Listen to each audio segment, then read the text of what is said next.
Hi అండి, అందరికీ నమస్కారం. ఈరోజు మీకోసం ఒక కథ. కథలోకి వెళ్తే, ఆదిత్య వయసు సరిగ్గా 32 సంవత్సరాలు. వృత్తిరీత్యా ఒక బహుళాతి సంస్థలో సీనియర్ సాఫ్ట్వేర్ ఇంజనీర్. అతన్ని చూస్తే ఎవరికైనా ఇట్టే అర్థమయ్యే మొదటి విషయం అతనిలోని నిశ్శబ్దం. ఆ నిశ్శబ్దం వెనుక ఉన్న ఒక దృఢమైన ఆత్మవిశ్వాసం. ఆఫీస్లో అతని క్యాబిన్ ఎప్పుడూ ఒక క్రమశిక్షణతో కూడిన వాతావరణాన్ని ప్రతిబింబిస్తుంది. ఎంత పెద్ద ప్రాజెక్ట్ అయినా, ఎంతటి క్లిష్టమైన కోడింగ్ సమస్య అయినా ఆదిత్య ముఖంలో కంగారు కనిపించదు. అతని చేతులు కీబోర్డ్ మీద ఎంత వేగంగా కదులుతాయో, అతని ఆలోచనలు అంతకంటే పదునుగా పనిచేస్తాయి. ఆదిత్య కేవలం తన వృత్తిలోనే కాదు, తన వ్యక్తిగత జీవితంలోనూ ఒక ఖచ్చితమైన ప్రోగ్రాం రాసుకున్నాడు. ఆ ప్రోగ్రాంలో ఎర్రర్స్కి తావులేదు. అతని జీవితంలో అందరినీ ఆశ్చర్యపరిచే, బహుశా ఈ కాలం కుర్రవాళ్లకు వింతగా అనిపించే ఓ కఠినమైన నియమం ఉంది. అదేమిటంటే, పరాయి స్త్రీ వైపు కన్నెత్తి కూడా చూడకపోవటం. ఇదేదో పైకి చెప్పుకోవడానికి పెట్టుకున్న నియమం కాదు. అతని నరనరాల్లో జీర్ణించకపోయినా ఒక జీవన విధానం. సాధారణంగా యవ్వనంలో ఉన్నప్పుడు, కాలేజ్ రోజుల్లో వయసు తెచ్చే ఉరకలు పరుగులు అందరికీ సహజం. రోడ్డు మీద అందమైన అమ్మాయి వెళ్తూ ఉంటే తిరిగి చూడని కుర్రవాళ్ళు అరదు. కానీ ఆదిత్య వాళ్ళందరికీ భిన్నం. అతని చూపు ఎప్పుడూ నేల మీదే ఉండేది, లేదా తను చేసే పని మీదే ఉండేది. అతని కళ్ళు ఎప్పుడూ ఒక హద్దును దాటలేదు. ఒక మహిళతో మాట్లాడవలసి వస్తే అత్యంత మర్యాదపూర్వకంగా, కళ్ళలోకి సూటిగా చూస్తూ పనికి సంబంధించినంత వరకే మాట్లాడేవాడు. ఆ చూపులో ఎలాంటి కల్మషం, ఎలాంటి కోరిక ఉండేది కాదు. ఎదుటి మనిషిని కేవలం ఒక మనిషి గౌరవించే సంస్కారం అది. కాలేజ్ రోజుల నుండే ఈ నిబద్ధత అతనిలో వెల్లునూరుకుపోయింది. స్నేహితులు అతన్ని ఆట పట్టించేవారు.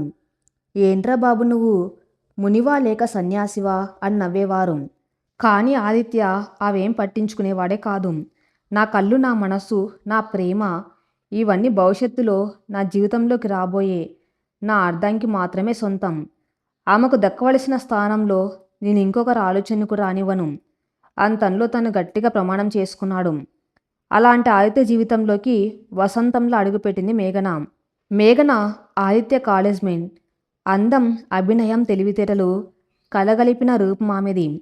కాలేజీలో చాలామంది అబ్బాయిలు ఆమె వెంట పడేవారు. కానీ మేఘన దృష్టి మాత్రం ఆదిత్య వైపు మళ్ళింది.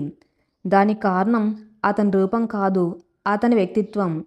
మిగతా అబ్బాయిలందరూ తన దారి కాచి తన్ని చూసి కామెంట్స్ చేస్తూ ఉంటే, ఆదిత్య మాత్రం తన పక్క నుండి వెళ్తున్న కనీసం కన్నెత్తి చూసేవాడే కాదు. ఆ నిర్లక్ష్యం ఆమెకు మొదట్లో కోపం తెప్పించినా, క్రమంగా అతనిలోని నిజాయితీని, స్త్రీల పట్ల అతనికి ఉన్న అపారమైన గౌరవాన్ని ఆమె అర్థం చేసుకుంది. ఒకసారి కాలేజ్ కల్చరల్ ఫెస్ట్లో ఇద్దరు కలిసి ఒక ఈవెంట్ ఆర్గనైజ్ చేయవలసి వచ్చినప్పుడు ఆదిత్య ప్రవర్తించిన తీరు ఆమెను పూర్తిగా కట్టిపడేసింది. అతని మాటల్లోని స్పష్టత, చేతల్లోని హుందాతనం ఆ మనసును దోచుకున్నాయి. ఆ తర్వాత వాళ్ళ పరిచయం ప్రేమగా మారింది. ఆదిత్య తన నియమాన్ని ఎంత ఖచ్చితంగా పాటిస్తాడో, తన ప్రేమను కూడా అంతే స్వచ్ఛంగా, గాఢంగా వ్యక్తపరిచాడు. వాళ్ళ ప్రేమలో నాటకీయత లేదు. ఒకరికొకరు ఇచ్చుకున్న మౌన వాగ్దానం మాత్రమే ఉంది. చదువు పూర్తయింది. ఆదిత్యకు మంచి ఉద్యోగం వచ్చింది. మేఘన కూడా ఒక ఆర్కిటెక్చరల్ ఫార్మ్లో చేరింది. 3 ఏళ్ల క్రితం పెద్దల అంగీకారంతో ఇద్దరు పెళ్లి అంగరంగ వైభవంగా జరిగింది.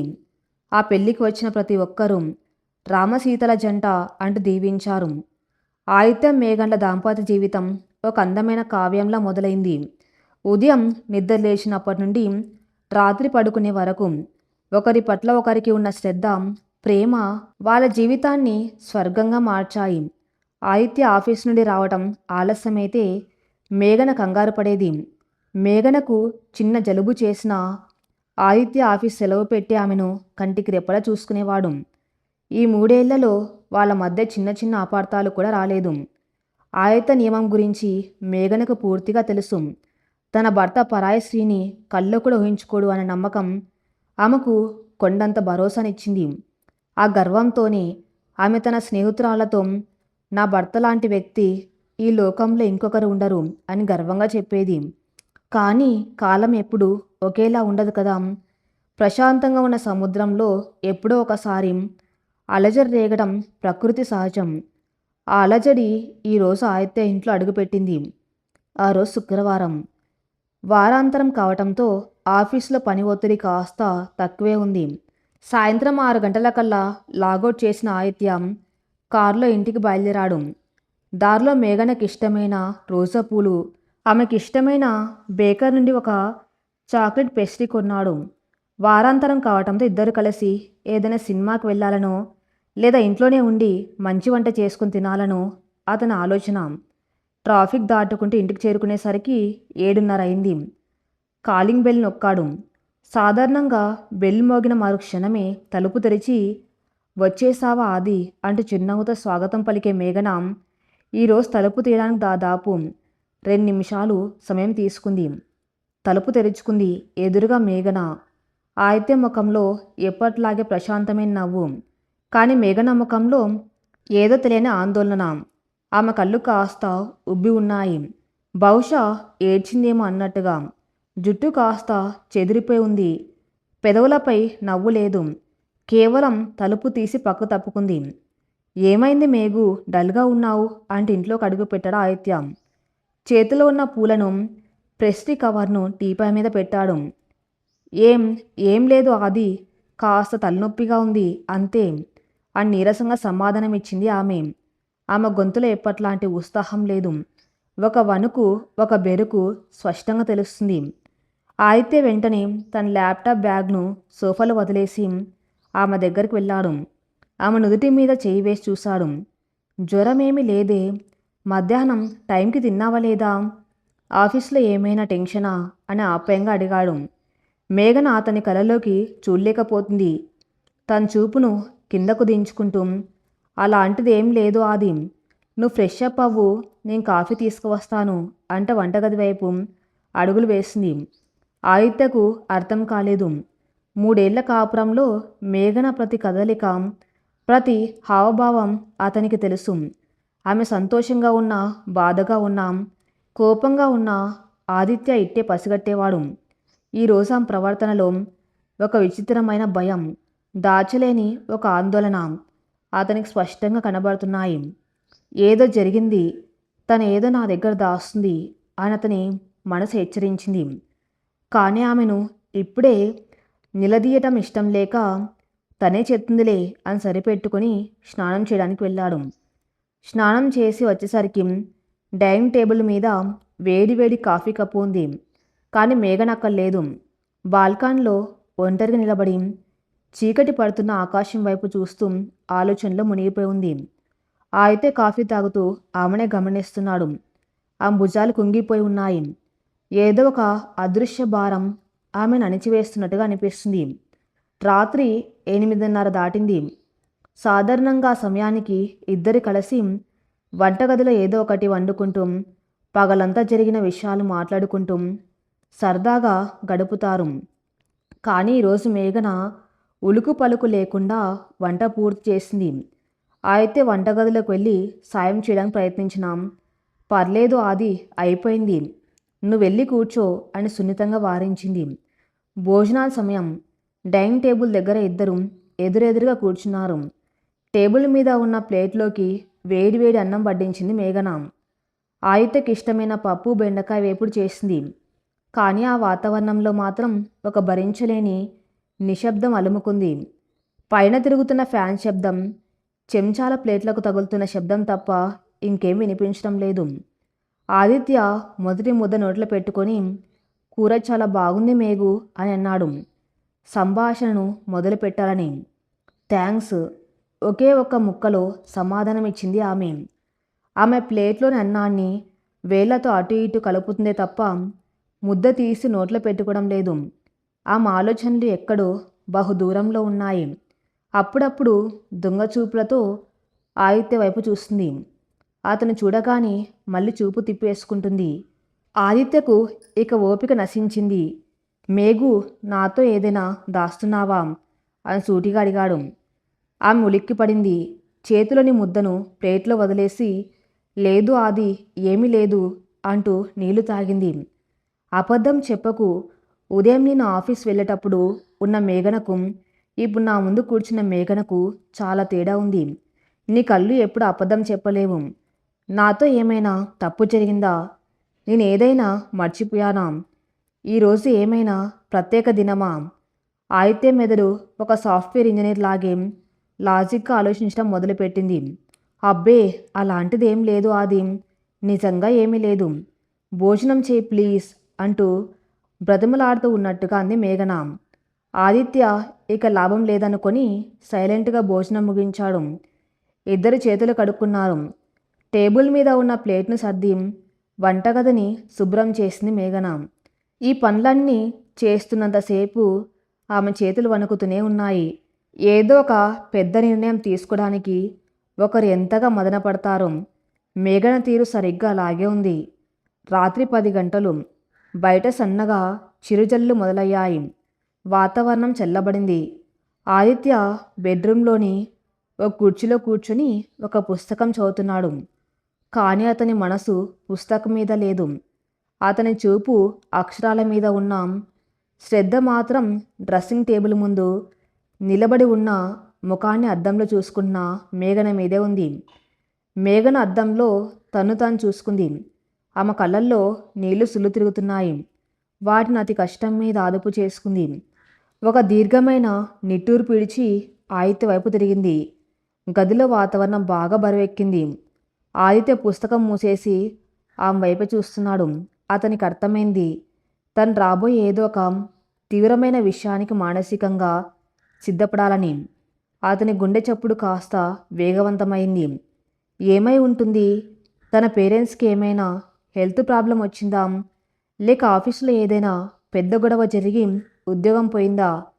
లేక తన ఆర్థిక వ్యవహారాల్లో ఏదైనా ఇబ్బంది వచ్చిందా? ఇలా ఎన్నో ప్రశ్నలు అతని బుర్రను తొలిచేస్తున్నాయి. కానీ మేఘన అవేమీ చెప్పేలా లేదు. ఆమె నడకలో ఒక విధమైన తడబాటు ఉంది. మెల్లగా ఆదిత్య కూర్చున్న కుర్చీ దగ్గరకు వచ్చింది. అతని ముందు మోకాల మీద కూర్చుంది.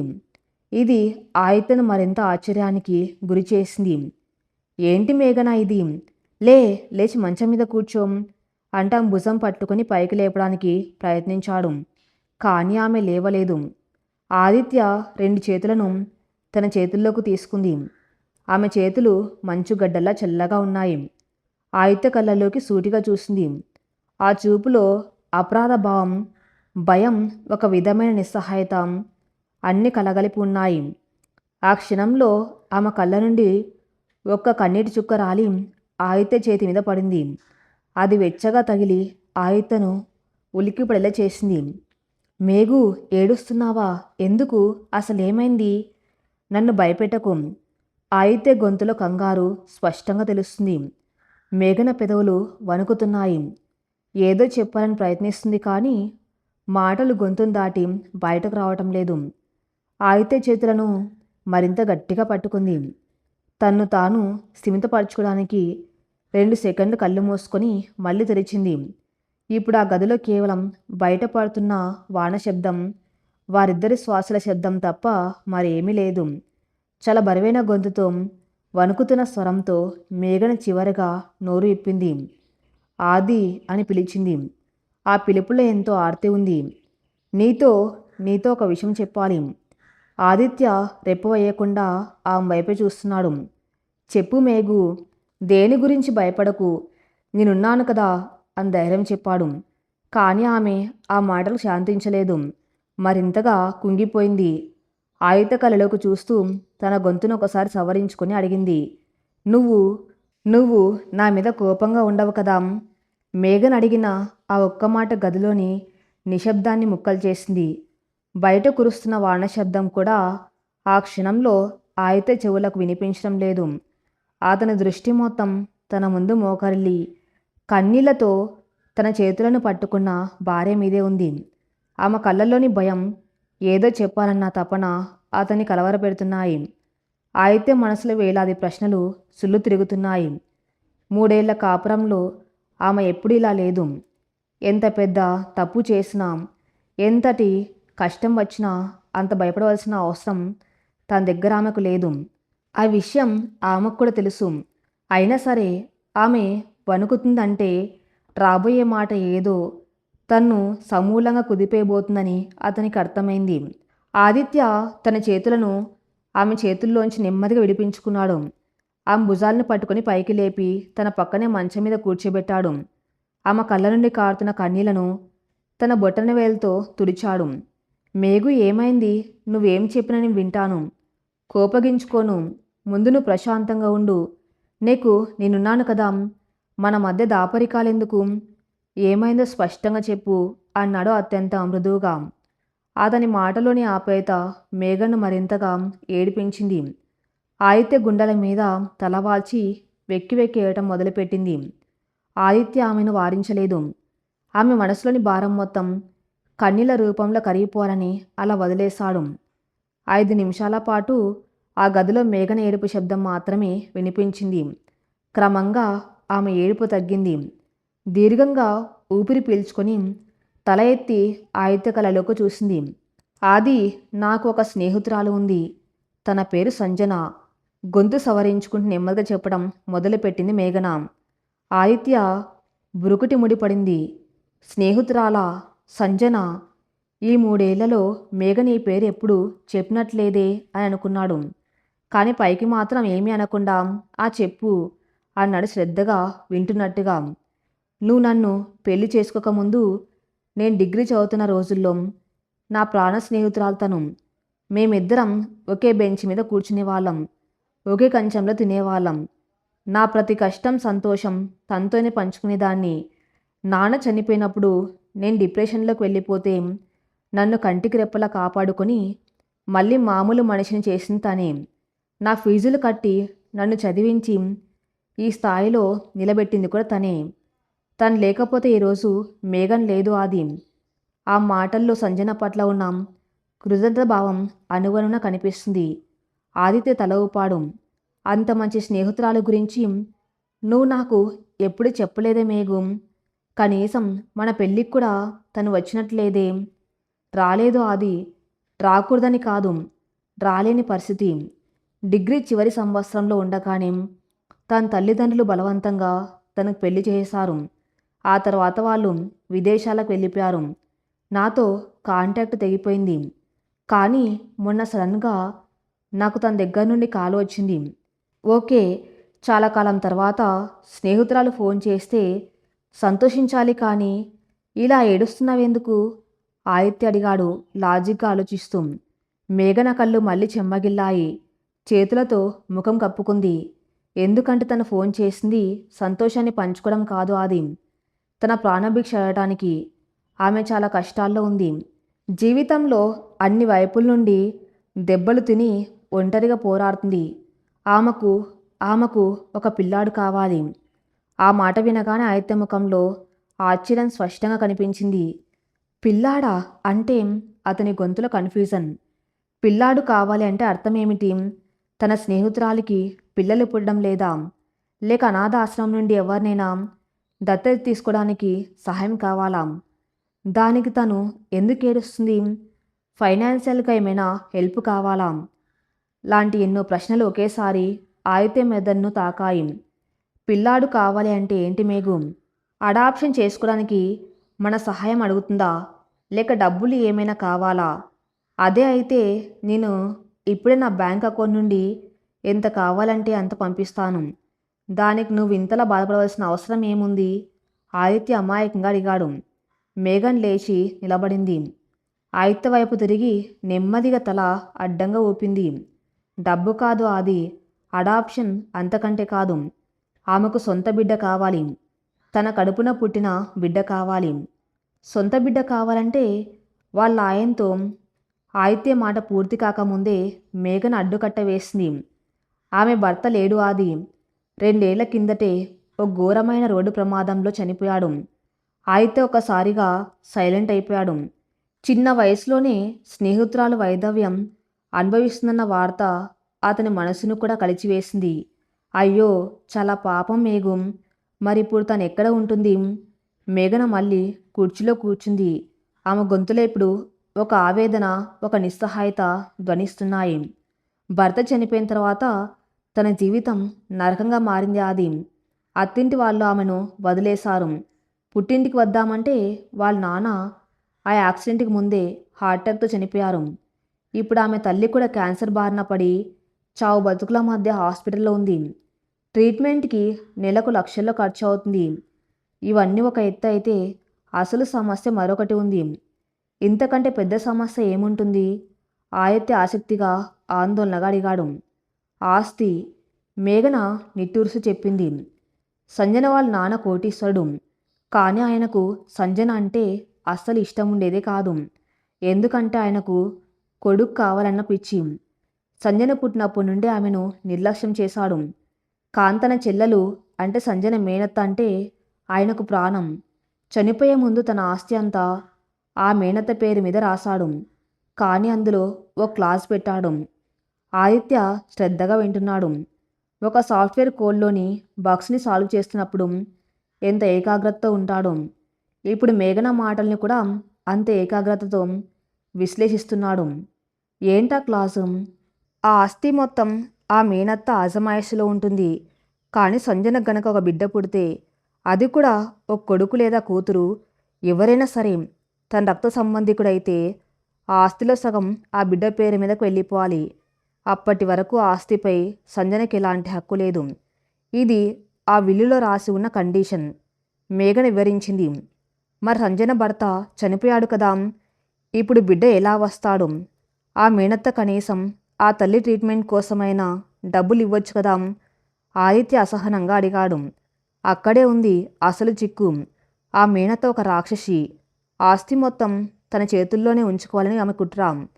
సంజనకు పెళ్ళై 3 ఏళ్ళు అయినా పిల్లలు కలగలేదు అన్న ధైర్యంతోనే ఆమె ఇదంతా చేస్తుంది. ఇప్పుడు సంజన వాళ్ళమ్మ క్యాన్సర్తో బాధపడుతూ ఉంటే కనీసం ₹1 కూడా ఇవ్వనని తేల్చి చెప్పేసింది. నీకు ఆస్తి కావాలంటే విల్లులో రాసినట్టుగా నీ రక్తం పంచుకొని పుట్టిన వారసుని తీసుకురా, అప్పుడు ఇస్తాను అని కఠినంగా చెప్పేసింది. సంజన ఒంటరిగా ఎన్ని కోట్లు తిరిగినా లాభం లేకుండా పోయింది. లాయర్లు కూడా విల్లు చాలా స్ట్రాంగ్గా ఉందని, వారసుడు వస్తే తప్ప ఏమీ చేయలేమని చేతులెత్తేశారు. తల్లి ప్రాణాలు కాపాడడానికి సంజన తనకున్న నగలు, చిన్న చిన్న పొలాలు అన్నీ అమ్మేసింది. ఇప్పుడు ఆమె రోడ్డున పడే స్థితికి వచ్చింది. తల్లిని బతికించుకోవాలి అంటే ఆమె చేతిలో ఉన్న ఒకే ఒక ఆయుధం ఒక బిడ్డను కండం. మేఘన చెప్పిన కథ వింటుంటే ఆయుధకు సినిమా స్టోర్లా అనిపించింది. ఈ కాలంలో కూడా ఇలాంటి దారుణాలు జరుగుతాయా అని ఆశ్చర్యపోయాడు. సంజన పరిస్థితి పట్ల అతనికి సానుభూతి కలిగింది. అర్థమైంది మేఘు, సంజన పరిస్థితి నిజంగా చాలా దారుణంగా ఉంది. కానీ నాకొకటి అర్థం కావటం లేదు. వారసుడు కావాలి అంటే ఇప్పుడు మెడికల్ టెక్నాలజీ చాలా డెవలప్ అయి ఉంది కదా. ఐవీఎఫ్ ద్వారా ఎవరైనా అనామిక స్పమ్ని ఉపయోగించి తన తల్లి కావచ్చు కదా. దాని ఎవరు అభ్యంతరం చెప్పలేరు కదా. అలా చేస్తే ప్రాబ్లం సాల్వ్ అయిపోతుంది కదా. దీనికి మనం చేయగలిగే సాయం ఏముంది? కావాలంటే ఐవీఎఫ్కి అయ్యే ఖర్చు మనం భరిద్దాం. ఆ మేనత్తకు బుద్ధి చెబుదాం. ఆదిత్య తన సహసిద్ధమైన లాజిక్ ఆలోచనలతో పరిష్కారం చెప్పాడు. అతని మాటలు విన్న మేఘన ముఖంలో ఒక వింతైన రంగులు మారాయి. ఆమె చూపులు మళ్ళీ కిందకు వాలిపోయాయి. పెదవులు తడారిపోతున్నాయి. 2 చేతుల వేళ్లను ఒకదాంతో ఒకటి గట్టిగా నలుపుకుంటుంది. అదే అది అసలు సమస్య ఎక్కడే ఉంది. ఆమె వణుకుతున్న గొంతుతో అంది. ఏంటి సమస్య? ఐవీఎఫ్ చేయించుకోవడానికి తనకేమైనా హెల్త్ ఇష్యూస్ ఉన్నాయా? హెల్త్ ఇష్యూస్ కాదు, అది తనకు భయం. బయట వ్యక్తులంటే, అనామకులంటే ఒక చెప్పలేని భయం, అసహ్యం. ఆ యాక్సిడెంట్లో తన భర్త చనిపోయినప్పుడు ఆ చుట్టుపక్కల ఉన్న మృగాలు ఆమె ఒంటి మీద ఉన్న నగలు దోచుకోవడానికి ఆమె పట్ల చాలా అసభ్యంగా ప్రవర్తించారు. ఆ సంఘటన ఆ మనసులో ఒక బలమైన ముద్ర వేసింది. గుర్తులేని మగవాళ్ళ నీడ పన్నా ఆమె ఉలిక్కిపడి భయపడుతుంది. అలాంటిది ఎవరో తెలియని ఒక వ్యక్తి వీర్యాన్ని తన దేహంలోకి ఎక్కించుకోవడానికి ఆ మనసు అంగీకరించడం లేదు. డోనర్ ద్వారా వచ్చిన బిడ్డను తను ప్రేమించగలనో లేదో అన్న భయం ఆమెను పీడిస్తుంది. ఒక సైకలాజికల్ ట్రోమాలో ఉంది ఆమె. అయితే అడాప్షన్, దత్తత తీసుకోవచ్చు కదా? ఆదిత్య ఇంకా పట్టు వదలకుండా అడిగాడు. విల్లులో స్పష్టంగా రాసి ఉంది అది.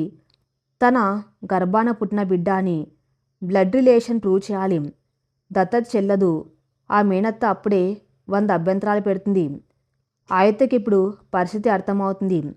సంజనకు ఒక బిడ్డ కావాలి. ఆ బిడ్డ డోనర్ ద్వారా రాకూడదు, దత్తత రాకూడదు. మరి ఎలా? ఒక నిశ్శబ్దం. గదిలో వానశబ్దం మరింత పెరిగింది. ఆయితే మెదడు ఒక సూపర్ కంప్యూటర్లా పనిచేస్తుంది. అన్ని దారులు మూసుకుపోయాయి. మరి మేఘన తన దగ్గరకు వచ్చి ఎందుకు ఏడుస్తుంది?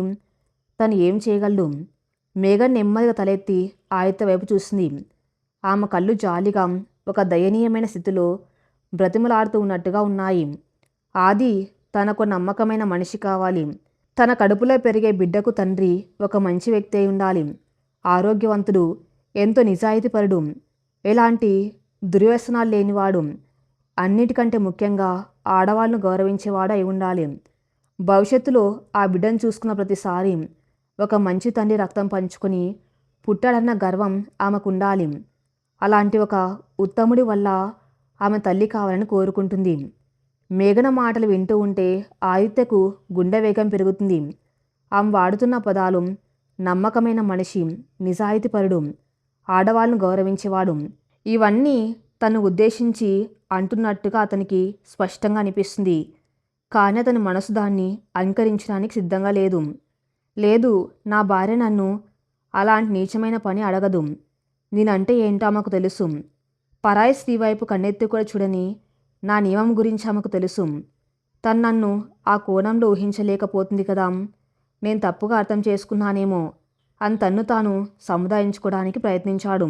సో అలాంటి మనిషిని వెతకడంలో మనం సాయం చేయాలంటావా? అయితే గొంతులో ఒక సన్నటి వణుకు. తను అడుగుతున్న ప్రశ్న తనకే సిల్లిగా అనిపిస్తుంది. కానీ ఆమె నోటి నుండి వచ్చే నిజం వినడానికి అతని మనసు సిద్ధంగా లేదు. మేఘన కళ్ళ నుండి కన్నీరు జలాజల రాలుతుంది. ఆమె మళ్ళీ ఆయుత కాళ్ళ దగ్గర కింద కూర్చుంది. అతని 2 చేతులు గట్టిగా పట్టుకుంది. లేదు ఆది, మనం వెతకవలసిన అవసరం లేదు. అలాంటి వ్యక్తి నా కళ్ళ ముందే ఉన్నాడు. నా ప్రాణంగా, నా దేవుడిగా నా ఎదురుగానే ఉన్నాడు. ఆయుత్యకు శ్వాస ఆగిపోయినంత పనైంది. అతని శరీరంలో రక్తం గడ్డకట్టుకపోయినట్టు అనిపించింది. కళ్ళు విశాలమయ్యాయి. ఏ నిజమైతే వినకూడదని అతని అంతరాత్మ మొరపెట్టుకుందో అదే నిజం ఇప్పుడు అతని చెవులను తాకింది. అతనికి అర్థమవుతుంది మేఘన తన్ను ఏమడుగుతుందో. ఒక పరాయి స్త్రీకి తన స్నేహితురాలికి బిడ్డనివ్వమని అడుగుతుంది. తన భర్తను ఇంకొక స్త్రీతో పంచుకోవడానికి సిద్ధమైంది. కానీ అర్థం కాకూడదని మనసు ఆపుతుంది. ఆ ఆలోచనను మెదడు తలుపులు బద్దలు కొట్టుకుని బయటకు రాకుండా అడ్డుకుంటుంది. ఒక మగవాడిగా తనకున్న అత్యున్నతమైన విలువ, తన నిబద్ధత, తన పవిత్రత అన్నీ ఇప్పుడు తన సొంత భార్య చేతిలోనే ఒక జూదంలో పావుల్లా మారబోతున్నాయా? మేఘు, నువ్వేం మాట్లాడుతున్నావో నీకు అర్థమవుతుందా? ఆయితే గొంతు బొంగురుపోయింది. అందులో కోపం కంటే దయనీయమైన కన్ఫ్యూజన్ ఎక్కువగా ఉంది. నువ్వు నన్ను మాటలు పెగలడం లేదు. మేఘన ఏడుస్తూనే తల కిందకు దించుకొని, అవును ఆది, నా స్నేహితురాలి ప్రాణాలు కాపాడగలిగేది, ఆ తల్లిని బతికించగలిగేది నువ్వు మాత్రమే. సంజనకు నువ్వు ఒక బిడ్డనివ్వాలి ఆది అని అనేసింది. ఆ క్షణంలో ఆదిత్య ప్రపంచం తలకిందులైంది. భూమి బద్దలై అందులో కూరుకుపోతున్నట్టు అనిపించింది. ఒక నిజాయితీపరుడైన సాఫ్ట్వేర్ ఇంజనీరు పరాయి స్త్రీ నీడ కూడా తనపై పన్నివ్వని ఒక నిష్ఠగరిష్ఠుడు ఇప్పుడు ఒక ఊహించని, అంకరించలేని ధర్మ సంకటంలో పడిపోయాడు. గదిలోని నిశ్శబ్దం మరింత భయంకరంగా మారింది. ఆయితకు తన గుండె చప్పుడు తనకే వినిపిస్తుంది. అతని మేఘన వైపు ఒక అపరిచితురాల్ని చూసినట్టుగా చూస్తున్నాడు.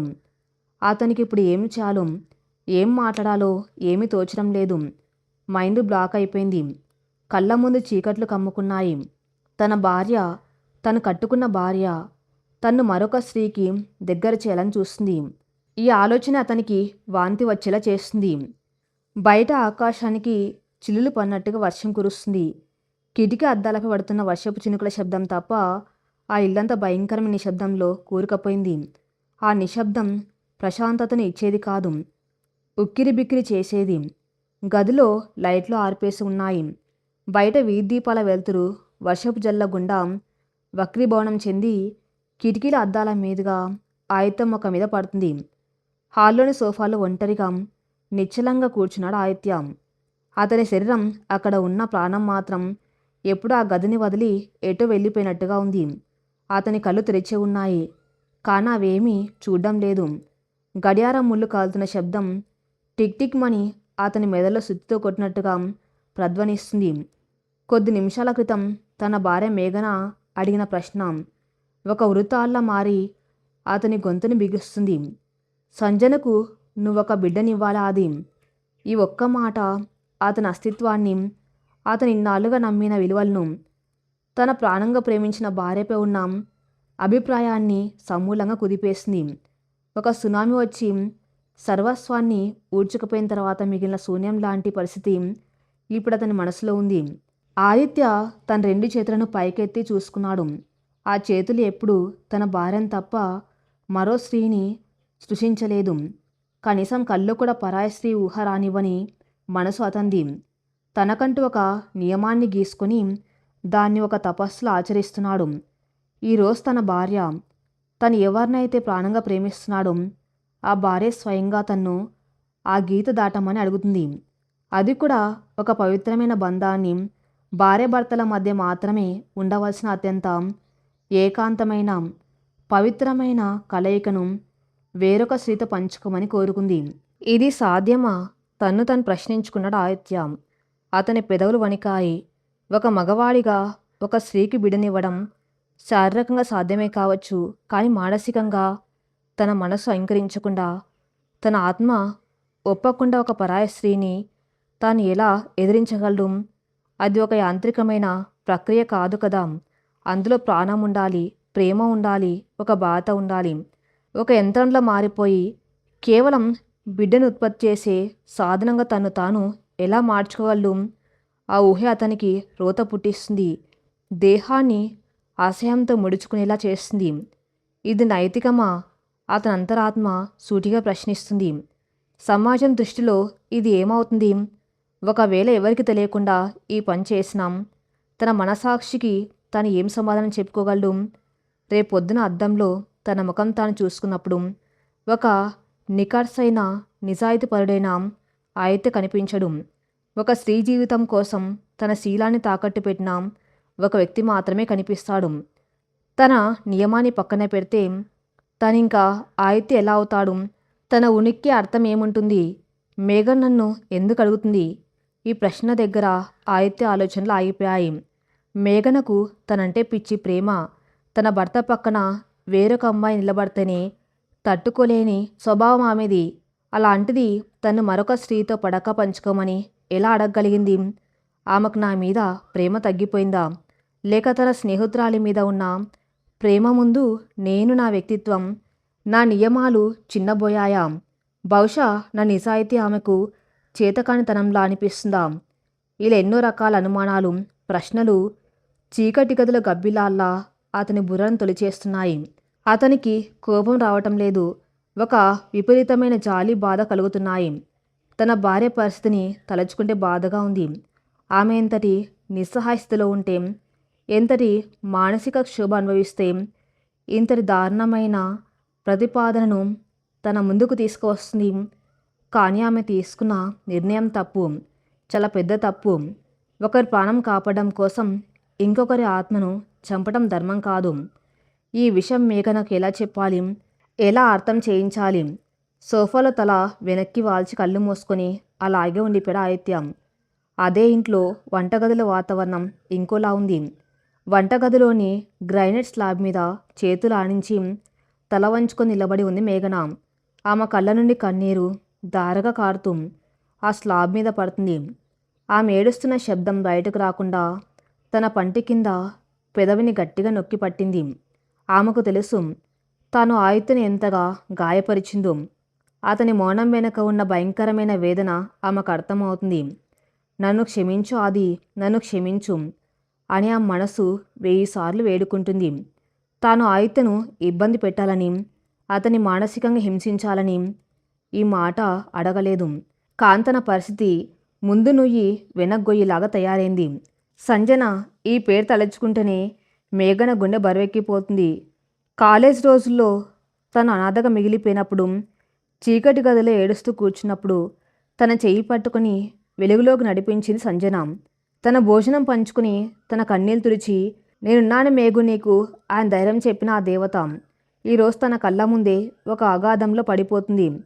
కన్నతల్లి క్యాన్సర్తో చావు బతుకుల మధ్య పోరాడుతూ ఉంటే దిక్కుతోచని స్థితిలో కట్టుబట్టలతో రోడ్న పడిన సంజయ్ని చూసి మేఘన గుండె తరుక్కపోయింది. ఆస్తులు అంతస్తులు కాదు, కనీసం ఆసుపత్రి బిల్లు కట్టడానికి కూడా డబ్బు లేని దయనీయ స్థితి సంజంది. మేఘు, నా తల్లిని బతికించుకోవడానికి, నా దేహాన్ని నమ్ముకోవడానికి కూడా నేను సిద్ధమే. కానీ నా గతం, ఆ మృగాల చేతులు నన్ను ఇంకా భయపెడుతున్నాయి. ఎవరో తెలియని ఒక రాక్షసుడి బిడ్డను నా కడుపులో మొయ్యలేను. అలాగని నా తల్లిని చంపుకోలేను. నాకు చావడమే శరణ్యమేమో అని సంజన ఫోన్లో వెక్కి వెక్కి ఏడుస్తున్నప్పుడు మేఘన ప్రాణం విలవిల్లాడింది.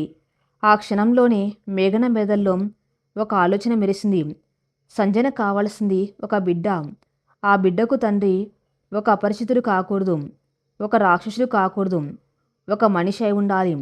దేవుళ్లాంటి మనిషి అయి ఉండాలి. ఈ భూమి మీద తనకు తెలిసిన అత్యంత పవిత్రమైన, నిజాయితీపరుడైన ఏకైక మగాడు తన భర్త ఆయితే మాత్రమే. ఆయితే రక్తంలో పుట్టిన బిడ్డ అయితే సంజన ఏ భయం లేకుండా తన బిడ్డను గుండెలకు హత్తుకోగలదు. ఆ బిడ్డ ద్వారా వచ్చే ఆశతో తన తల్లిని బతికించుకోగలదు. కానీ ఈ ఆలోచన రాగానే మేఘన్ తను తాను అసహించుకుంది. చీ, నా భర్తను, నా ప్రాణాన్ని వేరొకరికి ఎలా ఇస్తాను? ఆయిత్యకు ఒక నియమం ఉంది. పరాయి స్త్రీ వైపు కన్నెత్తి కూడా చూడ్డు. తన మనసులో నాకు తప్ప వేరొకరికి స్థానం లేదు. అలాంటిది నా భర్తతోనే నేను ఈ దారుణమైన పని చేయించాలా? వద్దు, ఇది మహాపాపం అనుకుంది. కానీ రోజులు గడుస్తున్న కొద్దీ సంజన పరిస్థితి దిగజారుతుంది. ఆసుపత్రి నుండి ఆమె పంపుతున్న మెసేజ్లు, తల్లి బాధను వర్ణిస్తూ ఆమె పెట్టే వాయిస్ నోట్స్ మేఘనను నిద్రపోనివ్వలేదు. ఒకవైపు తన ప్రాణదాత అయిన స్నేహితురాలు వృత్తి వంచన ఉంటే, మరోవైపు తన స్వార్థం చూసుకుని తాను సుఖంగా ఎలా బతకగలదు? తన భర్త కేవలం శారీరకంగా సంజనకు ఒక బిడ్డనిస్తాడు. అంతకు మించి వారి మధ్య ఎలాంటి బంధం ఉండదు కదా. ఆయిత్య మనసు, ఆత్మ ఎప్పటికీ తనవే కదా. ఒక మంచి పని కోసం, ఒక ప్రాణాన్ని నిలబెట్టడం కోసం తను ఒక భార్యగా ఈ చిన్న త్యాగం చేయలేదా?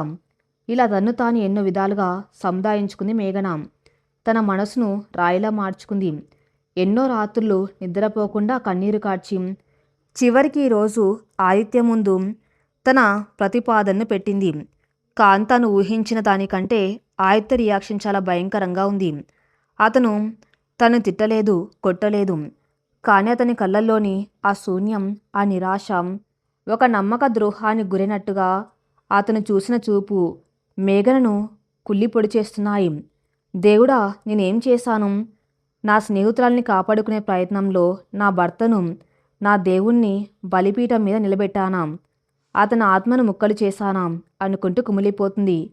కిటికీ బయట పడుతున్న వర్షం కన్నా ఆమె కళ్ళ నుండి కారుతున్న కన్నీళ్లే ఎక్కువగా ఉన్నాయి. తన చేతులతో తన ముఖాన్ని కప్పుకొని నిశ్శబ్దంగా రోదిస్తుంది. ఆమెకు వెళ్ళి ఆయిత కాళ్ళ మీద పడి, వద్దు ఆది, ఆ మాటను మర్చిపో. నేనేదో పిచ్చి పట్టి వాగాను. నన్ను క్షమించు. నా స్నేహితురాలికి నేను వేరే ఏదో విధంగా సాయం చేస్తాను, కానీ నిన్ను అడగను అని చెప్పాలని ఉంది. కానీ ఆమె అలా చెప్పలేదు. ఎందుకంటే సంజనకు ఇంకో దారి లేదు. తను కాదంటే సంజన ఆత్మహత్య చేసుకోవటం ఖాయం. ఆ పాపం తన్ను జీవితాంతం వెంటాడుతుంది. తన ప్రాణం తీసైనా సరే ఆయితను ఒప్పించాలి. కానీ ఎలా? ఒక నిప్పును నీరుగా మారమని ఎలా అడగాలి? ఒక సూర్యుడిని చీకటిగా మారమని ఎలా శాసించాలి? బయట వర్షం ఆగేలా లేదు. లోపల వారిద్దరి మనస్సులో రేగిన తుఫాను కూడా ఇప్పట్లో తగ్గేలా లేదు. హాల్లో ఉన్న ఆయిత్య మెల్లగా కళ్ళు తెరిచాడు. గదిలో చీకటి అతనికి ఒక విధంగా ఊరటనిస్తుంది. వెలుతురు ఉంటే కనీసం తన చేతులను తను చూసుకోవాల్సి వస్తుంది. ఒక మగాడిగా తనెప్పుడు తన భార్యకు రక్షణగా ఉండాలనుకున్నాడు. కానీ ఇప్పుడు ఆ భార్య తన రక్షణ కవచాన్ని బద్దలు కొడుతుంది. ఒకవేళ నేను ఒప్పుకోకపోతే తనలో తాను అనుకున్నాడు ఆదిత్య. తను ఒప్పుకోకపోతే మేఘన ఏం చేయలేదు. తను కోపగించుకొని వెళ్ళిపోయినా మేఘన తన్ను ఆపలేదు. కానీ ఆ తర్వాత మేఘన మనశ్శాంతిగా ఉండగలదాం? తన స్నేహితురాలు కళ్ళ ముందు చనిపోతుంటే అది తను కాపాడగలిగి ఉండి కూడా చేయలేకపోయానన్న అపరాధ భావం ఆమెను జీవితాంతం కాల్చి తింటుంది. ఆ బాధను తను చూడగలదా? తన భార్య సంతోషం కోసం తను ఏదైనా చేస్తాను అని ప్రమాణం చేశాడు. ఆ ప్రమాణం ప్రకారం ఆ మరుగుతున్న ఈ త్యాగాన్ని తను చేయగలదా? లేదు. మనసు గట్టిగా అరిచింది. త్యాగం అంటే డబ్బులు ఇవ్వటం, సమయాన్ని కేటాయించడం, కష్టపడ్డం. కానీ శరీరాన్ని, శీలాన్ని పంచుకోవటం త్యాగం కాదు, వ్యభిచారం. అది ఏ పేరుతో చేసినా, ఎంత పవిత్రమైన ఉద్దేశంతో చేసినా అది తప్పే. తన ఉనికి, తన వ్యక్తిత్వం ఒక నియమం మీద ఆధారపడి ఉన్నాయి. ఆ నియమం లేకపోతే ఆదిత్య అనే మనిషి లేడు. కేవలం ఒక మాంసపు ముద్ద మాత్రమే మిగులుతుంది. కానీ ఒక ప్రాణం, సంజన్ తల్లి ప్రాణం, రేపొద్దున ఆమెకు డబ్బు అందక ట్రీట్మెంట్ ఆగిపోయి ప్రాణాలు కోల్పోతే దానికి పరోక్షంగా తాను కారణం అవుతాడా? సమాజం దృష్టిలో తాను ఏ తప్పు చేయకపోయినా తన మనసాక్షి తన్ను ఒక హంతకుడిగా ముద్ర వేస్తుందా? ఒక చిన్న రాజీ పడి ఉంటే ఒక ప్రాణం నిలబడేది కదా. నీ నియమం ఒక ప్రాణం కన్నా గొప్పదా అని రేపు కాలం తన్ను ప్రశ్నిస్తే తను ఏం సమాధానం చెప్తాడు? ధర్మ సంకటం, కురుక్షేత్రంలో అర్జునికి ఎదురైన ధర్మ సంకటం కన్నా ఇది భయంకరమైంది. అక్కడ శత్రువులతో పోరాడాలి, ఇక్కడ తనలో తాను పోరాడాలి. తన నమ్మకాలతో, తన విలువలతో, తన భార్య ప్రేమతో, పరాయి స్త్రీ ప్రాణంతో ఒక అంతులేని యుద్ధం చేయాలి. ఆయిత నెమ్మదిగా సోఫాలోంచి లేచాడు. అతని కాళ్ళు తడబడుతున్నాయి. ఒక రోగి సుదీర్ఘకాలం మంచం మీద ఉండి అప్పుడే లేచి నడిచినట్టుగా బరువుగా అడుగులు వేసుకుంటూ బాల్కనీ వైపు నడిచాడు. బాల్కనీ తలుపు తీశాడు. చల్లటి గాలి వర్షపు తుంపర్లు ఒకసారిగా తన ముఖాన్ని తాకాయి. చీకటి పడిన ఆకాశం, కింద నిర్మానుష్యంగా ఉన్న రోడ్లు, అప్పుడప్పుడు వెళ్తున్న కార్ల లైట్లు వర్షంలో ఒక వింతైన ఛాయను క్రియేట్ చేస్తున్నాయి. ఆదిత్య బాల్కనీ గ్రిల్ను గట్టిగా పట్టుకున్నాడు. ఎంత గట్టిగా అంటే అతని వేలి కనుపులు తెల్లబారిపోయేలా. నాకెందుకు ఈ పరిస్థితి వచ్చింది దేవుడా? నా జీవితం ఒక సరళమైన రేఖలా సాగిపోవాలని కోరుకున్నాను. దారి తప్పని ప్రయాణం చేయాలనుకున్నాను. కానీ ఇప్పుడేంటిది? నా భార్య నన్ను ఒక పద్మవ్యూహంలోకి నెట్టేసింది. అందులో నుండి బయటకు రావటం నాకు రాదు. లోపలికి వెళ్తే నా నాశనం తప్పదు. నేనేం చేయాలి? వర్షంలో తడుస్తూనే ఆకాశం వైపు చూసి తన ఆవేదనను వెళ్ళగక్కాడు. సరిగ్గా అదే సమయానికి వంటగదిలో నుండి మేఘన అడుగుల చప్పుడు వినిపించింది. ఆమె బాల్కనీ గుమ్మం దగ్గరికి వచ్చి నిలబడింది. చీకట్లో కూడా ఆమె కళ్ళల్లోని కన్నీళ్లు స్పష్టం కనిపిస్తున్నాయి. ఆదిత్య వర్షంలో తడుస్తున్న తీరు చూసి ఆమె గుండె పగిలిపోయినంత పనైంది. ముందుకు వెళ్ళి అతని భుజం మీద చెయ్యి వెయ్యాలనుకుంది. కానీ ఆమెకు ఆ అర్హత లేదనిపించి ఆగిపోయింది. ఆదిత్య వెనక్కి తిరగకుండానే అన్నాడు, నాకు కొంచెం సమయం కావాలి మేఘు. నా బుర్రె పనిచేయటం లేదు. నా ఆలోచనలు ఒక కొలిక్కి రావటం లేదు. దయచేసి నన్ను ఇప్పుడు ఏమీ అడక్కు. నన్ను నాకే వదిలేయి. అతని గొంతులో నిర్వేదం, ఒక విధమైన యాంత్రికత మేఘన్ను భయపెట్టాయి. అయితే గొంతులో ఎప్పుడు ఉండే ఆప్యాయత ఇప్పుడు లేదు. అది ఒక అపరిచితుడి గొంతులా ఉంది. సరే అది అంచల సన్నటి గొంతుతో సమాధానమిచ్చింది ఆమె. ఆ తర్వాత అక్కడి నుండి మౌనంగా వెనుదిరిగి బెడ్రూమ్లోకి వెళ్ళిపోయింది. ఆ రాత్రి ఆదిత్య బాల్కనీలోనే ఉండిపోయాడు.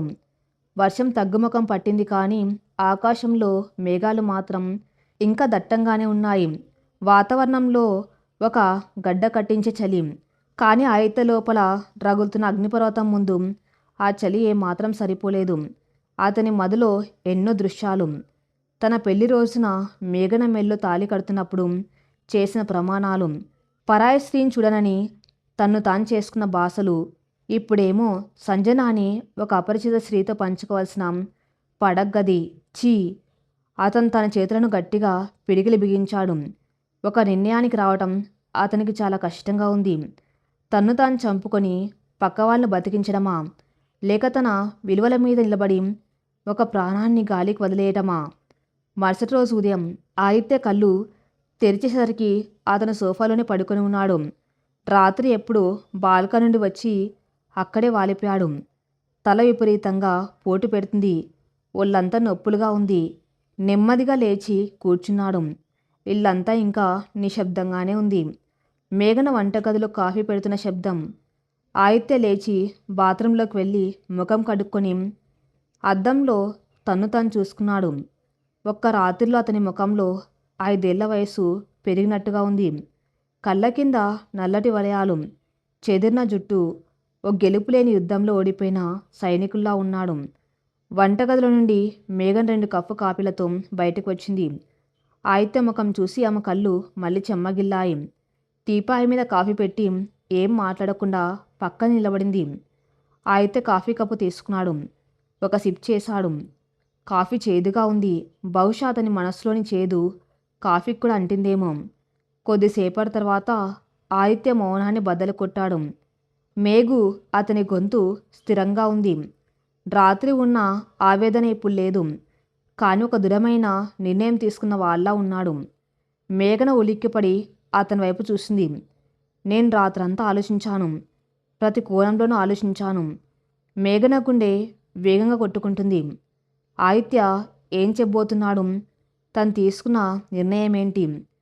ఆదిత్య కాఫీ కప్పును టేబుల్ మీద పెట్టి తన 2 చేతులను ఒళ్ళో పెట్టుకొని మేఘన కళ్ళలకు సూటిగా చూశాడు. ఆ చూపులో కోపం లేదు, ప్రేమ లేదు. కేవలం ఒక భయంకరమైన శూన్యం మాత్రమే ఉంది. ఆ శూన్యం వెనుక దాగి ఉన్న నిర్ణయం ఏంటో తెలుసుకోవాలని మేఘన ఊపిరి బిగపట్టి ఎదురు చూస్తుంది. తన ప్రాణ స్నేహితురాలి భవిష్యత్తు, తన భర్త వ్యక్తిత్వం, ఈ రెండిట్లో ఏది గెలవబోతుంది? ఆదిత్య నోటి నుండి రాబోయే ఆ ఒక్క మాట కోసం ఆ ఇల్లంతా మళ్ళీ నిశ్శబ్దంగా ఎదురుచూస్తుంది. మరి తర్వాత ఏం జరగబోతుందో నెక్స్ట్ పార్ట్లో చూద్దాం. నెక్స్ట్ పార్ట్ కోసం నా ఛానల్ని ఫాలో అవుతూనండి. Thank you for listening.